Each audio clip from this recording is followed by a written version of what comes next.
So today on Online for Authors, I'm chatting with Elisabeth Carson-Williams, author of Castaway on the Isle of Devils. Welcome, Liz. Hi, thanks for having me. I am so excited to have you. This book was amazing. I loved it. But before we just dive in and start really talking about it, can you give the listeners just a quick idea of what they're going to experience when they open up this cover? You're going to follow a really headstrong young woman at 16. As most teenagers, she knows more than everyone around her. And when her family is en route to Jamestown, the ship encounters a hurricane and they end up on a deserted island that no one has ever survived. And that's where the fun begins. And that is where the fun begins. And like I said, I was entranced from the get-go. Of course, I really love a historical fiction. And this one has, some action adventure in it, which was a lot of fun. I would kind of classify this, I think, as a young adult historical fiction. Is that where you put it? I put it there. I had gotten some advice that since she was 16 years old, most adults would not be interested in the story.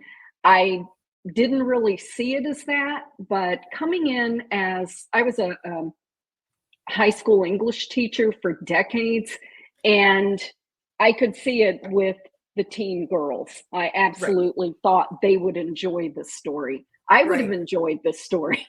Well, see, and that's the thing is I realized that's kind of, you have to do that, especially when it comes to Amazon and things. Is how are you going to market it?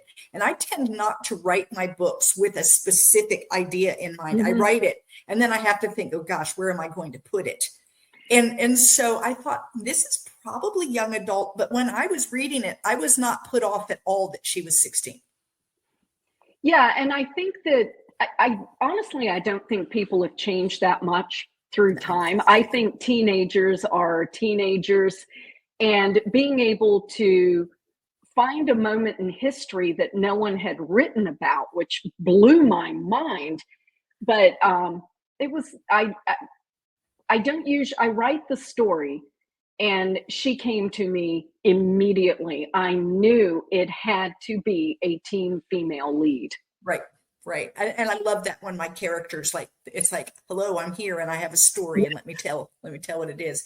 So and I tried other characters. Yeah. And no, she kept pushing through, much like she does in the book. She's just pushy. She's a little bit pushy. A little bit. So why the kind of historical fiction? What about that attracts you? My background is in research. And like I said, I was an English teacher. The thing that has always intrigued me is when you go through primary sources, there are gaping holes. I mean, there are whole groups of people and ages that are just left out of the narrative. That's the piece that I find the most fascinating, is who was telling the story and why, and who did they leave out and why. And that's really my entry into historical fiction, is writing the voices that were there and left out. Absolutely. And I love that you say that you're a researcher, because I tell everyone, I'm a research junkie. I can get down in a rabbit hole and people are going to have to come get me out, because I find this and that takes me to this. And before long, I'm somewhere completely far away from where I started, but boy, did I have fun getting there. Oh my word. Yeah. And there were so many things I learned about this. I live in Virginia, and not only the historical interpreters, but some of the researchers at Jamestown, they just wanted to geek out on some of this. They were so happy somebody came and asked something that it was but I couldn't use it all. So I did have to drop some things in there that I had learned, for example, graphite pencils were around in the early 1600s. I had no idea. I didn't know that either. But it fixed how she was going to write things in her journal on the trip. I'm like, great, she doesn't have to worry about ink. No problem. Little things like that are just, I could spend all day just doing research. I love it when I find a tidbit that is Mhm. going to move my story forward or is going to solve a problem that I've worked myself into. And it's like, oh, good, I can do that. So I'm glad to hear that I'm not the only one who does No. that. Well, since we're talking about research, let's dive into that a little bit. Like, what kind of research did you have to do? What were you finding? Which of these characters, this is something I really want to know, which of these characters are real and which of them are a complete figment of Elisabeth's imagination? That's what I want to know. There are only three that are a complete figment of my imagination, and that's Okay. Alice and her parents. Okay. Absolutely every single person existed. The women who were there, the interesting thing about the sea venture is there is no definitive schematic of the ship. And there have been marine archaeologists that have now found the keel and the where they think the ribs of the ship were. And there's no complete roster of who was on it. But we do know that there were 4 women present. And with the exception of Elisabeth Persons, no woman was even given a first name. They were 2 of them were Goody for good wife, and one was mistress who brought Elisabeth with her. And there's no explanation why. Right. Absolutely no reason why. So I used there was actually an inciting question for the entire thing that led me to Alice and her family. Like I said, I'm from Virginia. I've been to Jamestown numerous times growing up. But the question I've always wondered is why? This is the 3rd supply. The other 2 were really unsuccessful. What Why on would you earth? come now? Right. Why would you come? And the thing that got me is the Virginia company just threw all the money at this and went, no, it's safe. Bring your family. And that's when I started thinking about why.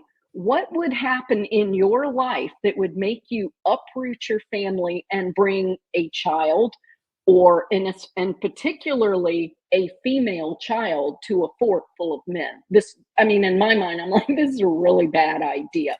Right. And right. It had to be more than we have the potential to get land. And that was how I stumbled on all these characters. And boy, howdy, they're characters. They Real are. life characters. Yeah. And I love how I think you and I approach our writing in a lot the same way, in terms of I like to see something and then I think, well, why or how or what if Mm-hmm. or if that happened this way, what if that had been, 50 years earlier? Or what if that had been, where I start to try to imagine. And so yours was this burning question: what in the world would possess people to come and do this, not for the first time, not for the second time, but for the 3rd time, and not even just alone, but with your family? With your family.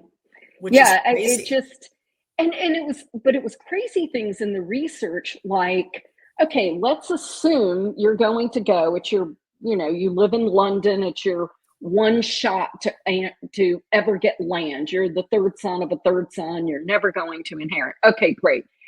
The deal was you had to be here for 7 years.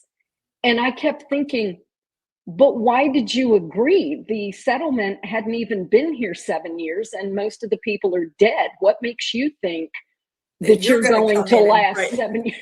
Right. It's like most of men lasted 3. So. Yeah, no, it was very fascinating. And I learned, how there's, you said there's gaps in history. Well, there's a lot of gaps in my own history. Do you know what I'm saying? Like when I go back and my historical knowledge, like I knew about Jamestown and I knew certain things. And of course I know who Shakespeare is and I know he's written The Tempest. I didn't know that this shipwreck is what, how did I not know that? I'm from here. I grew up outside of Richmond, and I knew that my father's family had been at a place called Bermuda Hundred in 1613. And I became very curious as to why is there even a place called Bermuda in Virginia from the 1600s? How did they know this? And I was with a friend one afternoon. It was like, well, we don't have anything else to do. And I literally put it into Google, is there a place Bermuda 100? Got the GPS and we drove there. There is a sign at Bermuda 100 talking about the Tempest and Shakespeare. That was the first time I had ever heard about it. Oh, well, good. So now I'm not feeling so bad because you should have known. And I should have known. I didn't have a clue. Yeah, and it would be great if I, took, I guess other people would say, well, let's see if your family was there. And that definitely is not where my mind went. My mind went to, wait a minute. And Bermuda 100 was settled by the people that had survived on Bermuda in that shipwreck. They were the first, I believe it's the first incorporated settlement outside of Jamestown. And it's right up the James. You can just kayak on up if you want. Isn't that crazy? Yeah. So when I was reading that, it was like, oh my gosh, I didn't know that the Tempest was actually like patterned off of anything real. And it's really patterned off of the Sea Venture shipwreck. Mm-hmm. It was really well publicized. Apparently it was the largest ship in the largest fleet that England had sent to the New World.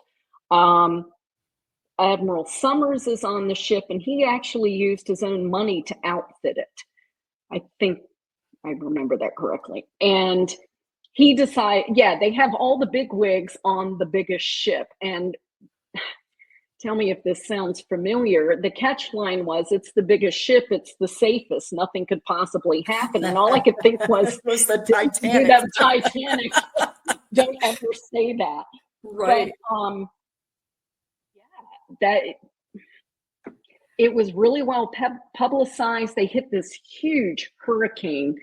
It is to Summers' credit that he was familiar with the area of Bermuda, and no one had ever survived it simply because there are treacherous reefs all around it. Right. The rest, and I think I described, there's a scene in the book, I don't want to give too much away, where they've made it through the hurricane and Alice goes on top and she's looking around and there are no other ships. So nobody knows anything. And that's true for the people that end up sailing into Jamestown. They think the Sea Venture is gone. It's gone. Right. And yeah. The Sea Venture thinks everyone else is. Right. And they did send another ship back to England in October of 1609. And that's when people in England would have heard the Sea Venture is lost. Christopher Newport is lost. Summers is lost. Gates, everyone is gone. All the big wigs, all the people that were safe on the big ship. All the people that were coming to start running Jamestown. Right. And they're all gone. So when we're talking about being on the island, there's a lot of like who's in power, and things turn kind of ugly, which always happens when people want to be in power and they think they've got it. Is all of that information true about what was on the island? Like you have information that gave you a good indication of what was happening there during that time? Absolutely. I used the Strachey narrative. There are only two primary sources. There's the Strachey narrative where he was trying to cover, it actually reads like politics, but with gossip. So it's kind of fun. Kind of like today's news. Today's news. And Sylvester Jourdain, who wrote about the flora and fauna. And between the two of them, I got a really good idea of what was going on. But the Strachey piece, and it really is because of the gossip that I was able to start putting together a timeline. He did not write this chronologically. When I put it all together, I put it on a series of Post-it notes, and for the better part of a year, they just lined my dining room wall. But when I put them all together is when I realized we're talking about an incident almost every 2.5 to 3 weeks for 10 months. And it falls apart very, very quickly. Very rapidly. Yeah. Yeah. And in a place that they had plenty of food, plenty of decent weather, there was absolutely no reason for them to act like this. but it very much became, apparently there was an old beef between Summers, who's a seaman, and he has his devoted sailors, and then you have Gates, who was Army, and apparently it went back a decade or so where these two just couldn't get it together. Right, right. And I think too, a lot of times it happens when people are power hungry and what they want is power, and they think that they have a chance to grab it. They'll do anything to keep it. Yeah, and it's interesting, the parallels that may be available today, where they did bring in the other people and kind of stir them up. Yeah. And I think the people would have been fine either way. Matter of fact, they started arguing amongst themselves about, we have everything we need here. How about we just make a place? Why are we leaving? Yeah. Why are we even trying to leave? Yeah, I think that's really, it's very fascinating. So the character that you made up, she and her family, those are completely fictional. Completely fictional. And they were used essentially as your device for getting around all of this other stuff that you learned and seeing it through that set of eyes, right? Yes. Right. I loved that. Go ahead. Oh, I was going to say, one of the things going through Streaky is you don't even give the women a first name. Right. You only give them an association to the men in their lives. And we know they're there. They had to have been working. So there was a bit of research into what would these women have been doing if they were still in England, because in a lot of ways, they're trying to create another England, but in another country, in another climate. Right. So I went through their jobs like that. But when the thing that struck me is they're technically invisible. And what is more invisible than a teenage girl who is acting in inappropriate manner? And that just became such a fun character that that was my device for getting into these other situations, is you just have a nosy smart teenager. Very smart, and she's very smart. nosy, and very sure of herself, despite the fact she shouldn't have been. It's that, but I also like teenagers, and I hope it came across with Alice's, in spite of everything, she still needs her parents. She still needs the security, and that does take a little bit of a growth for teenagers to understand that. Right. Well, they go through that period of time where they believe that they are perfectly adult. I remember being an adult. And then I remember not too many years later realizing I am not an adult. I am not even close to an adult, Yeah. And so there was that. And with her, I think the timeline was shortened a little because of the extreme conditions that she was under. And then the other thing too, we see a lot of misunderstandings between her and her parents, especially her and her mother, where she expects certain things. Her mother doesn't provide what she expects. She thinks her dad's the best thing since peanut butter. She doesn't believe he does anything wrong, and her mother's always wrong. And I can just see the tension in that family, right? And then as the story progresses, Alice begins to grow up. She grows up, and I also think there's an element that happens with all of us, and that is when you come to realize that your parents aren't perfect. They're people. They are people with emotions and depth, and sometimes it does take, not what Alice went through, but it does take a situation to really force you to view them in a new light and appreciate them. Right. And I think, that's true even of just about anyone that we get to know. You think of them, you put them in a box, they're a certain way. This is your expectation for people who are in this box. And then you have to remember, wait a minute, that's my expectation in my box. And they're real people who are struggling, who have their own life going on outside of the little box that you're trying to shove them into. And that's where all those tensions come from. You did a really good job with that. I thoroughly enjoyed that part. as readers read this, of course, they're going to get a good sense of history. They're going to get a great story. What else do you want them to take away from this whole experience of reading this book? I would like for people to look at the history they've been taught and try to find where are the voices that were left out. Like, start asking yourself, why was this voice left out? Where can I find some information? And acknowledging that there are a lot of people involved in these histories, whether or not they have their names mentioned. But yeah, to look deeper at the history and understand that it's not just one dimensional. There are many, many, many perspectives. Right. And that's not that any of them are 100% right or 100% wrong, but you need to put them all together to understand. Right. I think that we often get history, first of all, in sound bites. You go into a history class, you've got, 50 minutes for the teacher to tell you whatever it is they're going to tell you about this subject today. And it's a handful of participants, and those participants tend to be white male.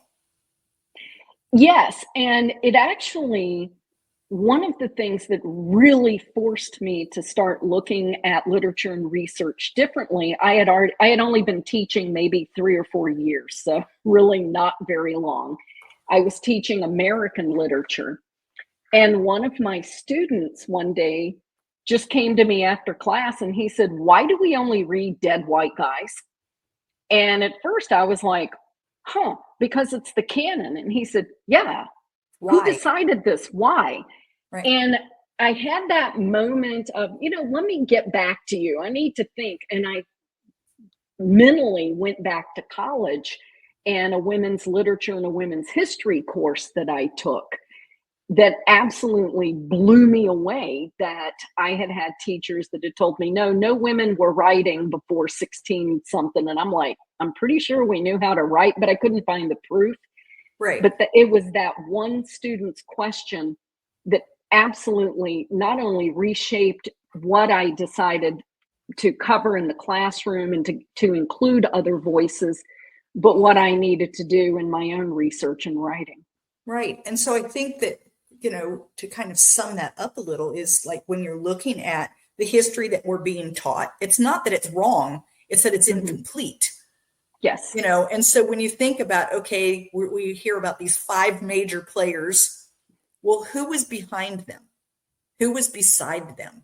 Who was around them? How else did that happen? Because there's no way that Jamestown was created with 5 guys. So who else was there?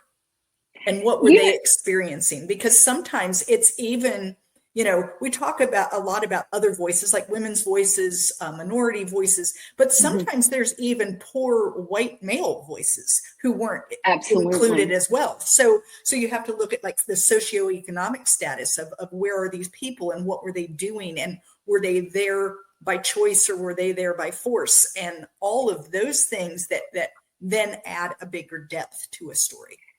And that's why I really enjoyed writing this story, to be able to have a character like Alice, but to be able to put an Elisabeth Persons in there who was somebody's maidservant. Right. And she had a mind of her own. She had desires and aspirations. The guy that she marries, I give him some depth, and he was Summer's personal cook. He really exists. Actually, they both existed. But I felt like there needed to be more well-rounded of, you do have these people in power, right, and they're jockeying for power, but the people you're really impacting is everyone else. The maidservant, the cook, the child. Yeah.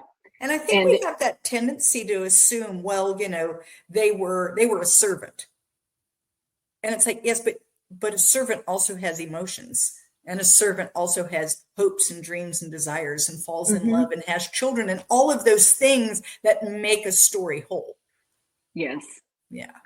Yeah. I had a lot of fun with this, and it was really nice to be able to give voice to a lot of other people. I do want to go back on one thing. You talked about who are the 5 major players. Another thing that I learned through this, that my own miseducation, I thought John Smith had done everything.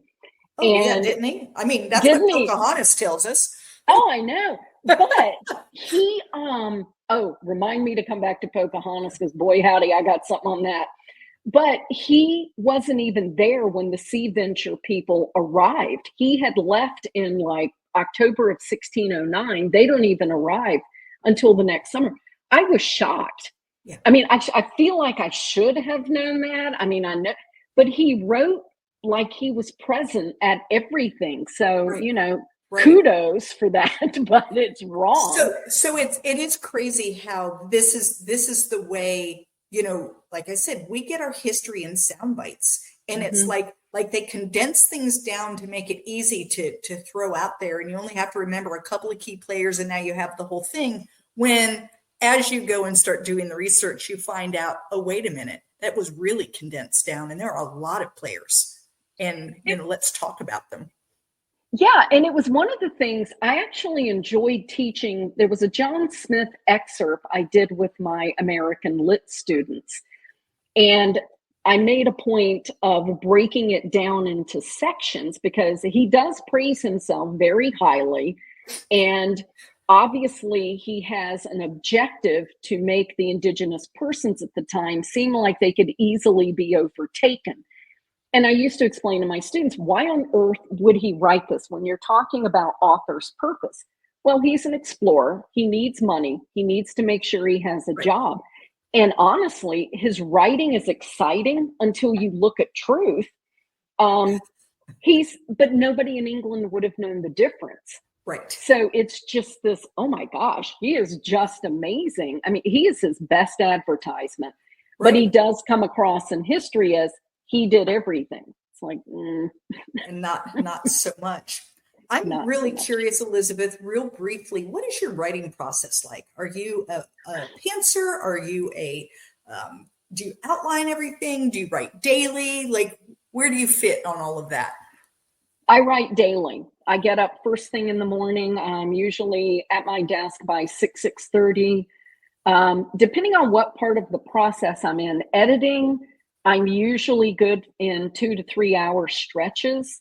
If I'm creating, I'm good for 6 to 7. Yeah. I'm a combination of the two.